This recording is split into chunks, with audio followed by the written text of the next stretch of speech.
It's football night in the UP. The scores are in. The highlights are captured. And now, it's time for the fifth down.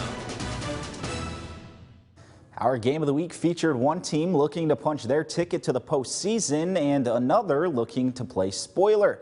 It was the Nogami Miners hosting the Houghton Gremlins.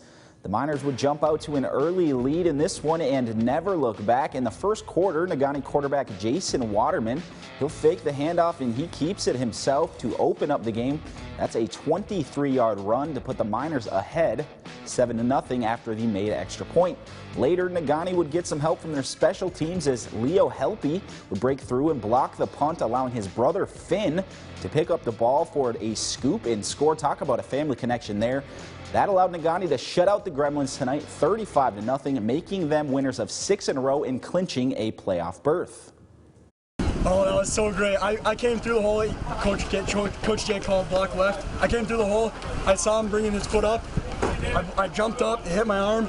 My brother Finn picked it up on the other side. He ran it in, scored the touchdown. Happiest I've felt all season. Is our resiliency. We came back, we fought, we scrapped the seniors we had, showed some great leadership ability. Our juniors matured fast, and hey, I give this team a lot of credit. They came back with a lot of heart and brought us back to where we are today. Congrats to the Miners, who are now heading to the postseason. It's really hard to believe they started the season 0-2 and now are winners of 6 straight games. You just love to see it. Let's go to Gladstone. The Braves hosting Marquette. The Redmen fighting for their playoff lives. Marquette driving in the third quarter up 17-0.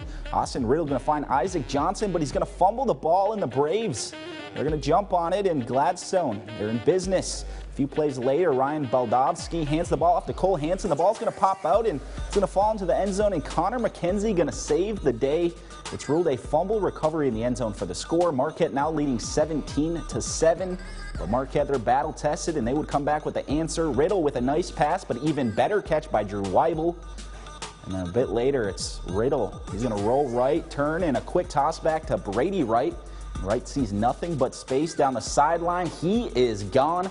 Marquette, they stay alive with a 37-14 win over the Braves. Let's move on to Escanaba. The Eskimos hosting Traverse City Central. No score in the first. The Trojans looking for the screen, but the ball's going to be picked off by Grant LaMarche. The Moes unable to capitalize on the drive, however.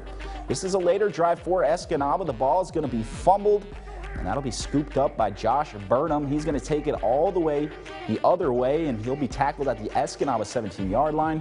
The very next play, why not get it to Burnham again? He's big, he's fast, he's powerful, and he's hard to take down as he falls over the goal line to get the Trojans on the board. It's 7-0 Traverse City. Later, Eski trying to get something going. Nice run here by Ethan Silverstone, but again, the drive will stall out for Escanaba. The Trojans' defense was swarming tonight. In the second quarter, Trojans sticking with the ground attack. This time it's Austin Bills powering his way for 6. Not a good night for the Eskimos. They fall to TC Central 62-7. How about Iron Mountain? They could win the Westpac title with a win tonight over Lance. We'll pick things up in the second quarter. Mountaineers up 13-0 and driving. They're going to keep the ball in the hands of quarterback Marcus Johnson, who sneaks in from about 1 yard out. It's 21-0 Mountaineers. Later with the score 21-6.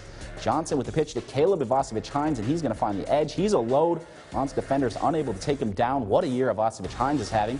That's a 43-yard touchdown run, 27-6 Iron Mountain.